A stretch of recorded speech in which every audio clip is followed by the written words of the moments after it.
Tale of Despereaux, Chapters 9 and 10, by Kate DiCamillo, read for you by Mrs. Shoemaker. Chapter 9, The Right Question. The Mouse Council sent Furlough to collect Despereaux, and Furlough found his brother in the library, standing on top of the great open book, his tail wrapped tightly around his feet, his small body shivering. Despereaux was reading the story out loud to himself. He was reading from the beginning so that he could get to the end where the reader was assured that the knight and the fair maiden lived together happily ever after. Despereaux wanted to read those words, happily ever after. He needed to say them aloud.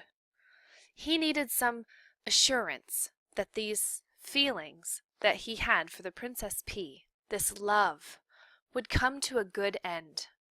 And so he was reading the story as if it were a spell, and the words of it, spoken aloud, could make magic happen.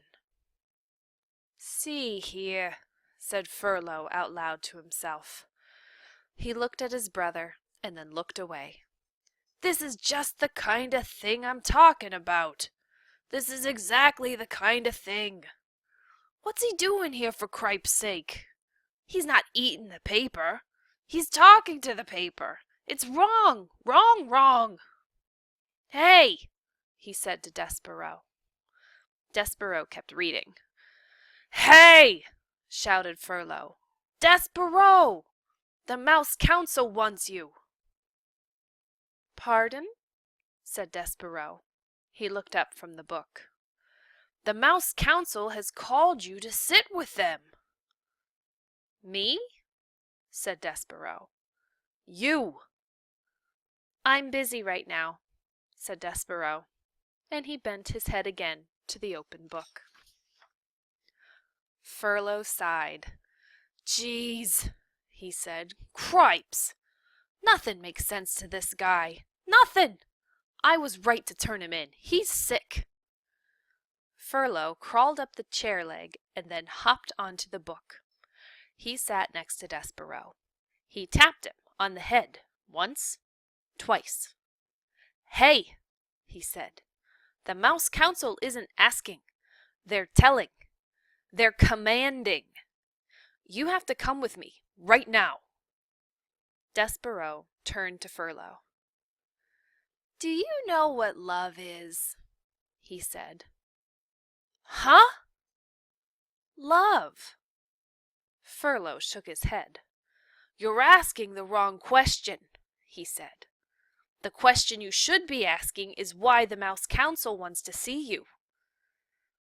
"There is somebody who loves me," said Despereaux, "and I love her, and that's the only thing that matters to me." "Somebody who loves you?" "Somebody who you love? What difference does that make? What matters is that you're in a lot of trouble with the Mouse Council." "Her name," said Despereaux, "is P." "What?" "The person who loves me. Her name is P." "Cripes," said Furlough. "You're missing the whole point of everything here. You're missing the point of being a mouse. You're missing the point of being called to sit with the Mouse Council. You've got to come with me. It's the law. You've been called." Despereaux sighed. He reached out and touched the words "Fair Maiden" in the book. He traced them with one paw, and then he put his paw to his mouth. "Cripes," said Furlough. "You're making a fool of yourself. Let's go." "I honor you," whispered Despereaux. "I honor you." And then, reader, he followed Furlough through the book and down the chair leg and across the library floor to the waiting Mouse Council. He allowed his brother to lead him to his fate.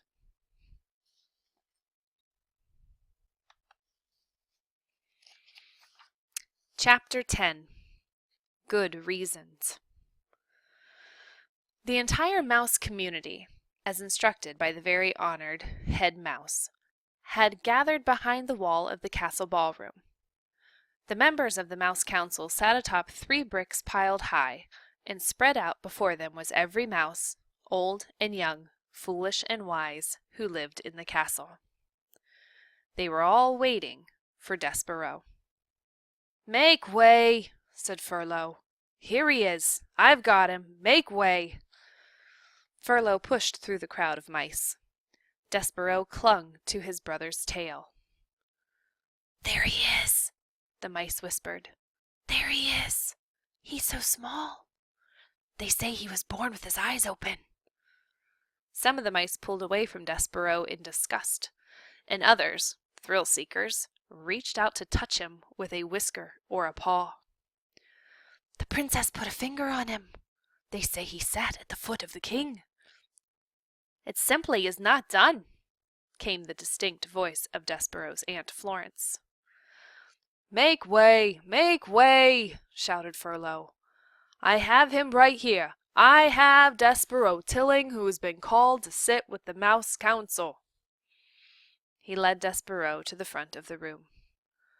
"Honored members of the Mouse Council," shouted Furlough, "I have brought you Despereaux Tilling, as you requested, to sit with you." He looked over his shoulder at Despereaux. "Let go of me," Furlough said. Despereaux dropped Furlough's tail. He looked up at the members of the Mouse Council. His father met his gaze and then shook his head and looked away.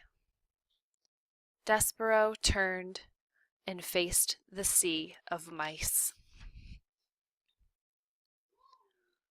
"To the dungeon!" a voice cried out.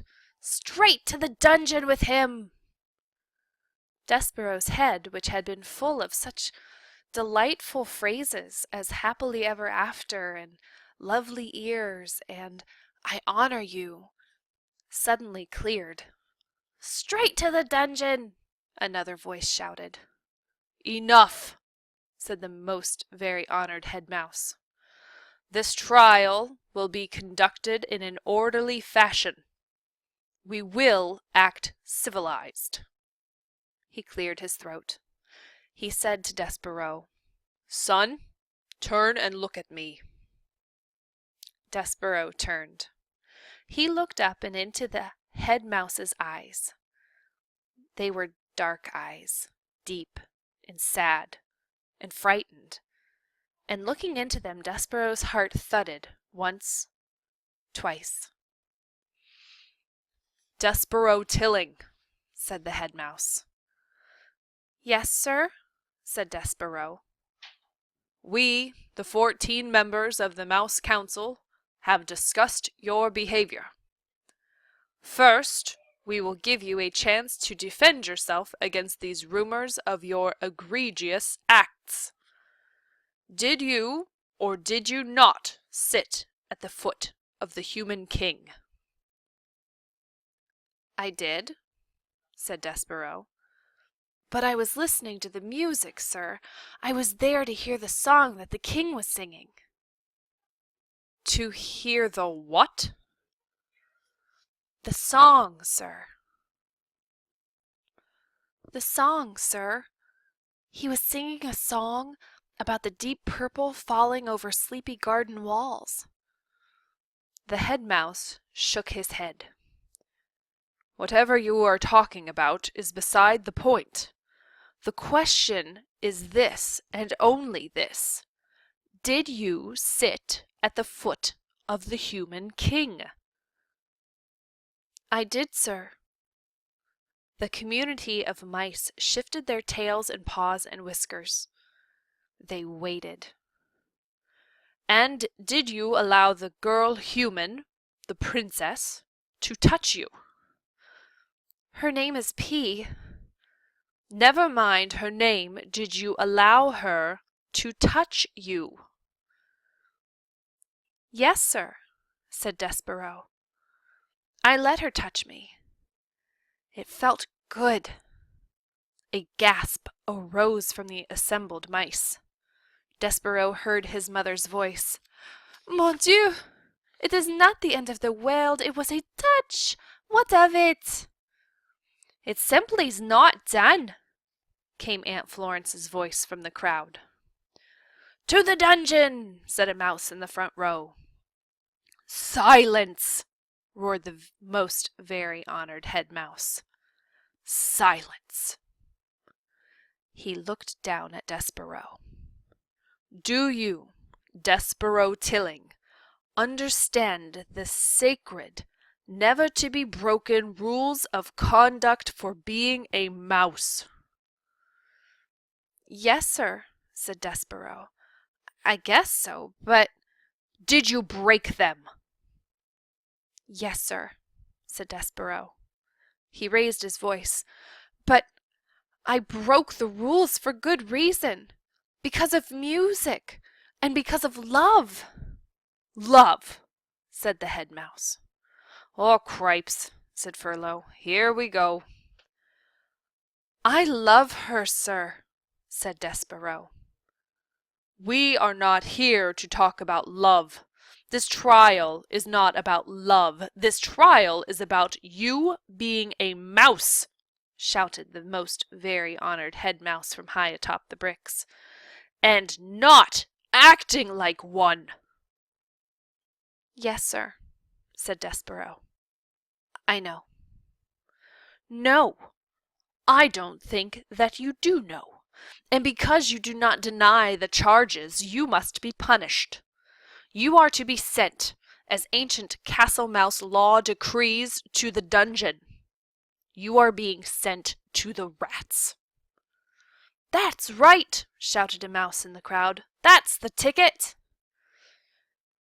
The dungeon. The rats. Despereaux's small heart sank all the way to the tip of his tail. There would be no light in the dungeon, no stained glass windows, no library and no books. There would be no Princess P. But first, said the most very honored head mouse, we will give you the chance to renounce your actions. We will allow you to go to the dungeon with a pure heart. Renounce? Repent. Say that you are sorry that you sat at the foot of the human king. Say that you are sorry you allowed the human princess to touch you. Say that you regret these actions. Despereaux felt hot, and then cold, and then hot again. Renounce her? Renounce the princess? Mon Dieu! Shouted his mother. Son, do not act the fool. Renounce. Repent. What do you say, Despereaux Tilling? I say,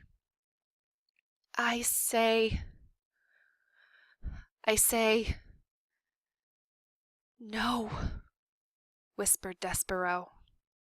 What? Said the head mouse.